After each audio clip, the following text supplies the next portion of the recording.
मेरा नाम शेख शफी अहमद है। मैं गवर्नमेंट डिग्री कॉलेज पालवंचा में हिंदी अध्यापक हूँ। हमारा जिला भद्राद्री कोत्तागुड़ेम जिला, तेलंगाना राज्य। मैं आज तीसरी सेमेस्टर के बच्चों के लिए कृष्ण की बाल लीला कविवर सूरदास द्वारा रचित कृष्ण की बाल लीला पाठ के बारे में समझाऊंगा। इससे पहले कवि परिचय सूरदास जी का कवि परिचय सीख लेना चाहिए। आचार्य रामचंद्र शुक्ल के हिंदी साहित्य के इतिहास में दूसरा काल विक्रमादित्य संवत्सर 1375 से लेकर 1700 तक रहने वाला दूसरा काल भक्ति काल है। यह भक्ति काल में दो धाराएं होती थी, हम सीख लिए। एक सगुण भक्ति धारा, दूसरी निर्गुण भक्ति धारा। सगुण भक्ति धारा में दो भक्ति धाराएं होते थे, एक राम भक्ति धारा, दूसरी कृष्ण भक्ति धारा। कृष्ण भक्ति धारा में कृष्ण ही भगवान है, कृष्ण को पूजने से ही मोक्ष मिलता है, हर मानव कृष्ण को ही पूजना चाहिए। भगवान विष्णु का प्रतिरूप श्री कृष्ण भगवान है कहने वाले कवि, उस काल के प्रतिनिधि कवि, कृष्ण भक्त काल के प्रतिनिधि कवि श्री सूरदास जी हैं। उनके द्वारा रचित बाल लीला, बचपन के कृष्ण की लीलाएं, नटखट कृष्ण की लीलाएं, सुंदरमय कृष्ण की लीलाएं का बहुत अच्छा वर्णन इसमें कविवर सूरदास जी ने की है। सूरदास जी के बारे में हम समझना चाहिए। कवि परिचय सूरदास जी का कवि परिचय हमें सीखना चाहिए। सूरदास जी वात्सल्य रस के सम्राट माने जाते हैं। सूरदास जी वात्सल्य रस, वात्सल्य माता पुत्र के बीच में, माँ बेटे के बीच में, माँ बच्चे के बीच में, कोई भी जानवर हो, कोई भी मनुष्य हो, कोई भी हो, जो वात्सल्य रहता, वात्सल्य जो प्रेम रहता, उसको वात्सल्य कहते हैं।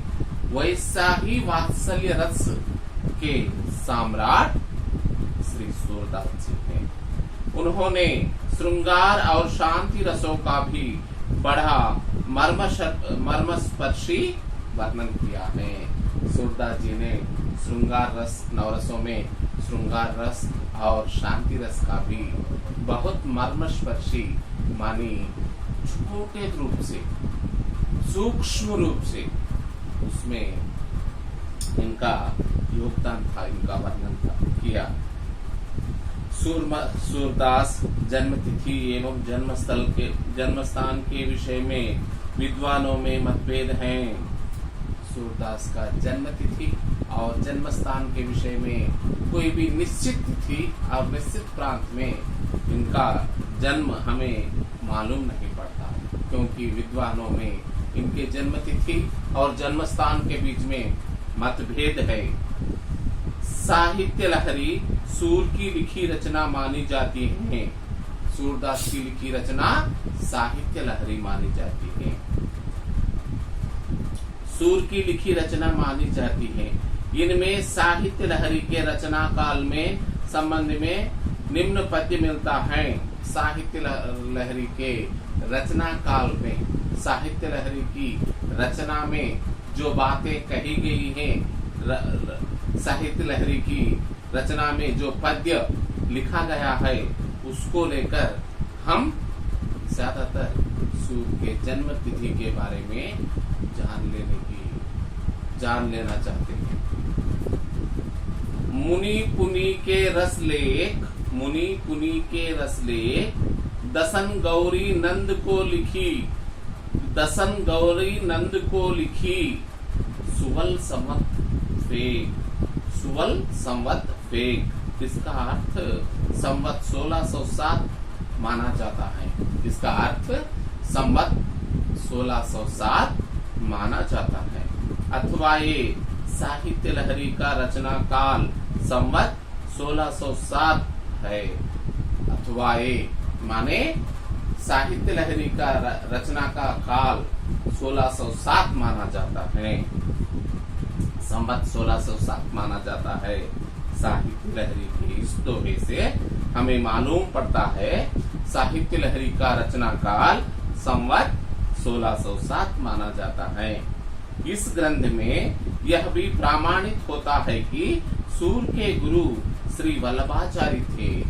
इस ग्रंथ में साहित्य लहरी ग्रंथ में हमें मालूम पड़ता है कि साहित्य लहरी ग्रंथ में सूर्य द्वारा रचित साहित्य लहरी ग्रंथ में हमें मालूम पड़ता है कि सूर्य के गुरु श्री वल्लभाचार्य थे। सूर्य के गुरु श्री वल्लभाचार्य थे। इस आधार पर सूर्य का जन्म 1535 के लगभग ठहरता है। इस रचना के आधार पर, इस कविता के आधार पर, इस पद्य के आधार पर हमें समझ में, उनके गुरु के आधार पर हमें समझ में आता है कि उनका जन्म 1535 के लगभग ठहरता है। क्योंकि वल्लभ संप्रदाय की मान्यता है कि, क्योंकि वल्लभ संप्रदाय लोगों की मान्यता है कि वल्लभाचार्य सूरदास से 10 दिन बड़े थे। वल्लभाचार्य सूरदास से 10 दिन बड़े थे और वल्लभाचार्य का जन्म उक्त संवत की वैशाख कृष्ण एकादशी को हुआ था। वल्लभाचार्य जी का जन्म 1535 में वैशाख शुक्ल एकादशी में हुआ था। इसीलिए सूरदास जी का जन्म तिथि वैशाख शुक्ल पंचमी संवत 1620 से 1647 समचीनी मानी जाती है। 1535 थोड़े लोग कहते हैं 1520 से लेकर 1547 के बीच में थोड़े लोग कहते हैं। सूरदास जी का जन्मस्थल 84 वैष्णवन की वार्ता के आधार पर उनका जन्म रुनकता अथवा रेणु के क्षेत्र में वर्तमान जिला आगरा नगरत में हुआ था। 84 वैष्णवन की वार्ता रचना के आधार पर सूरदास जी का जन्म रुनकता अथवा रेणुका क्षेत्र गांव में हुआ था।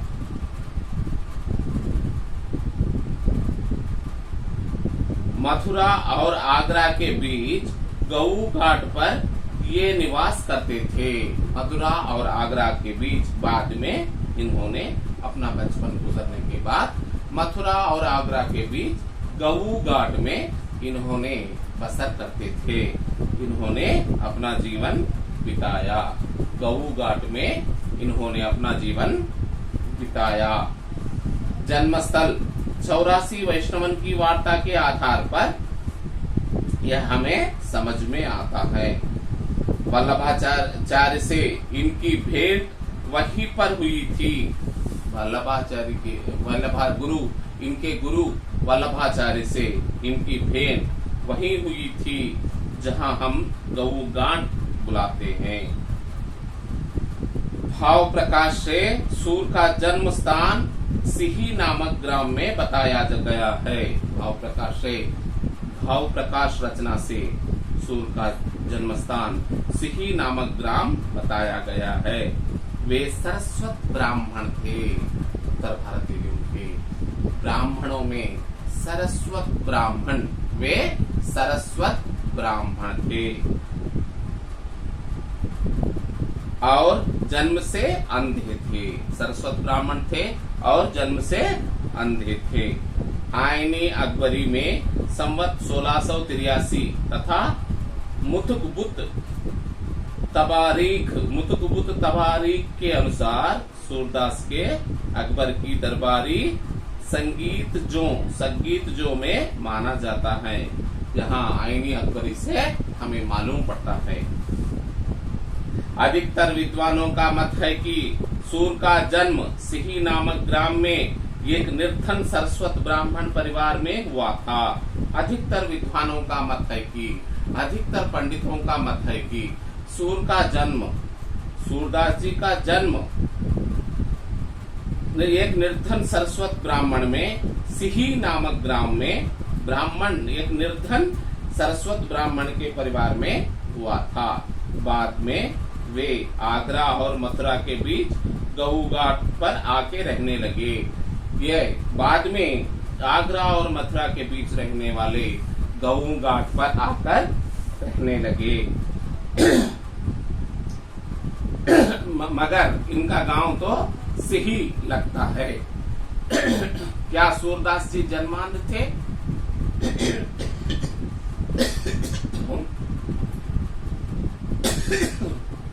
क्या सूरदास जी जन्मांध थे?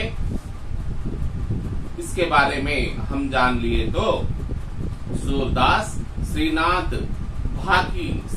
भाकी संस्कृत वार्ता मणिपाल, श्रीनाथ भाकी संस्कृत वार्ता मणिपाल श्री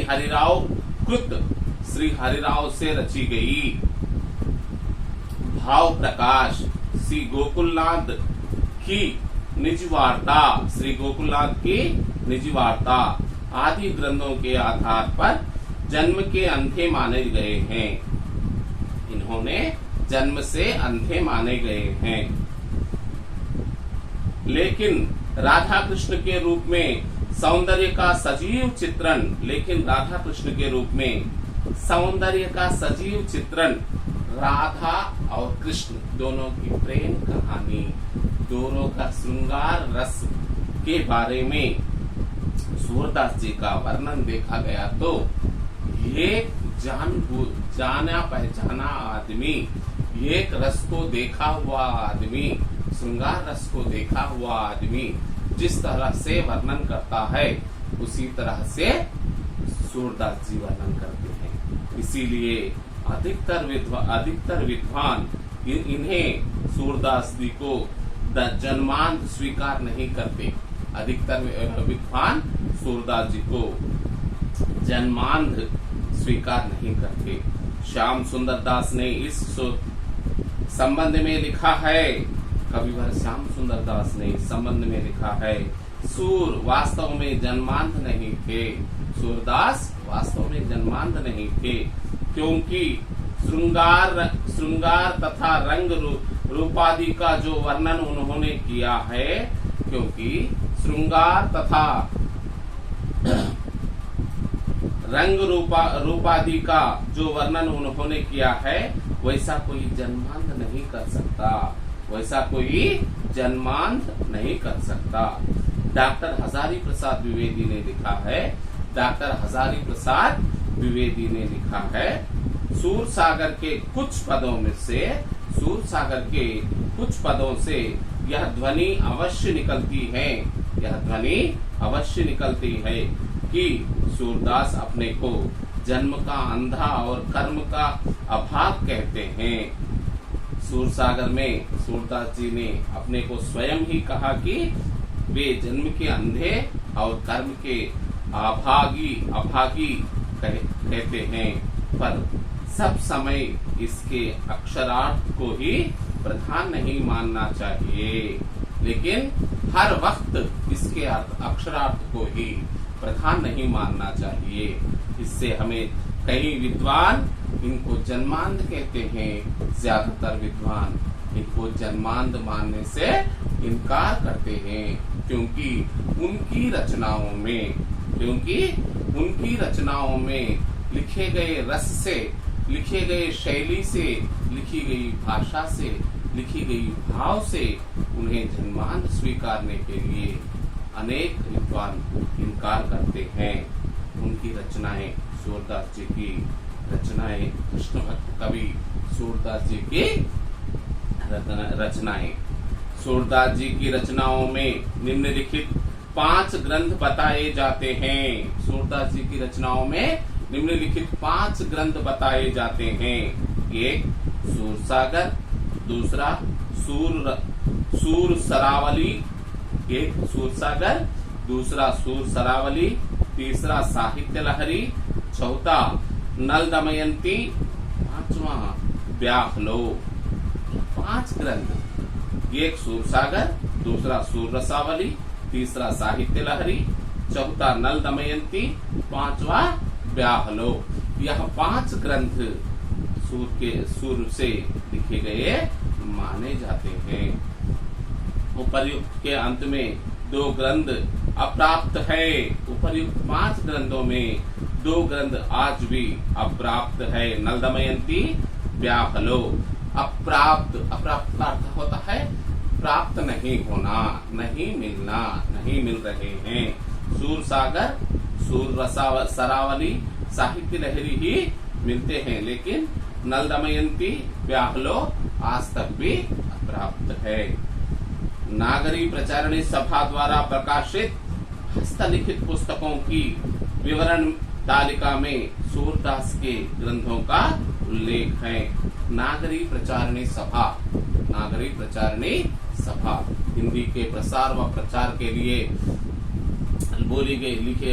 बनी गई नागरी प्रचारणी सभा के हस्तलेख में प्रकाशित हुए, हस्तलिखित से प्रकाशित हुए पुस्तकों में विवरण तालिका में सूरदास के ग्रंथों का उल्लेख है। इनमें सूरसागर, पहला सूरसागर, दूसरा सूर सारावली, दूसरा सूर सारावली, तीसरा साहित्य लहरी, चौथा नल दमयंती, पांचवा ब्याहलो के अतिरिक्त दशम ग्रंथ टीका। ये 5 ग्रंथ के अतिरिक्त 10वीं ग्रंथ टीका। नागरी प्रचारण सभा के पुस्तकों के विवरण के तालिका में बताए गए इनके ग्रंथ एक सूरसागर, सूर सरावली, साहित्य लहरी, नल दमयंती, ब्याहलो के अतिरिक्त दशम कंठ टीका, नाग लीला, भगवान गोवर्धन लीला, सूर पचेरी, सूर सागर सार, प्राण प्यारी आदि ग्रंथ सम्मिलित है। नागरिक प्रचारणी सभा के पुस्तक तालिका में यह ग्रंथों के नाम हमें मिलते हैं। इनमें प्रारंभ के 3 ग्रंथ ही महत्वपूर्ण समझे जाते हैं। इतने ग्रंथों में भी सूरदास जी के द्वारा रचित सूरसागर, सूर रसावली, साहित्य लहरी, यह 3 ग्रंथ ही महत्वपूर्ण हैं। इसमें सूरदास जी कृष्ण की बाल लीलाएं, कृष्ण के बचपन से लेकर कृष्ण भगवान की पूरी जिंदगी के बारे में सूरदास जी जिस तरह से अपने गेय रचना में लिखे हैं, वैसा दूसरा कोई कभी नहीं लिख सकता। सूर की बाल लीला के बारे में हम कल तो जान लेंगे, लेकिन सूरदास जी की इसमें जिस तरह का वात्सल्य रस उभर कर आता है, उसमें माता शिशु के, जो दूध पीने वाला शिशु अब माँ के गोद में रहकर दोनों के बीच जो वात्सल्य रस पैदा होता है, उस तरह का वात्सल्य रस सूरदास जी ने कृष्ण भगवान के प्रति दिखाया है, यशोदा मैया के प्रति दिखाया है। यदुवंश में पैदा हुए श्री कृष्ण भगवान को सूरदास जी अपने पदों में, अपने भाव में सिमटकर अपने रचनाओं में इस तरह से रचा है कि जिस तरह से आज तक कोई भी कृष्ण भगवान के बारे में नहीं लिख सके। राधा और कृष्ण के प्रेम कहानी के बारे में, यशोदा मैया के पास कृष्ण के बाल लीला के बारे में, गोपिकाओं के पास कृष्ण के बारे में, कृष्ण के शरीर के बारे में, कृष्ण की त्वचा के बारे में, कृष्ण के मुंह के बारे में, उनके बाल्य के बारे में, इस तरह की रचना सूरदास जी ने किया है। उस तरह से आज तक कोई भी कवि नहीं कर सका। इसीलिए सूरदास जी को भक्ति काल के, कृष्ण भक्ति शाखा के प्रतिनिधि कवि मानते हैं, और सूर सागर को भक्ति काल के, कृष्ण सगुण भक्ति धारा के, कृष्ण भक्ति धारा के प्रतिनिधि काव्य मानते हैं। सूरदास को प्रतिनिधि कवि मानते हैं और सूरसागर को प्रतिनिधि काव्य मानते हैं। इसी कल हम सूरसागर में सूरदास द्वारा रचित कविवर कृष्ण भक्त कविवर सूरदास द्वारा रचित कृष्ण की बाल लीला के बारे में समझ लेंगे।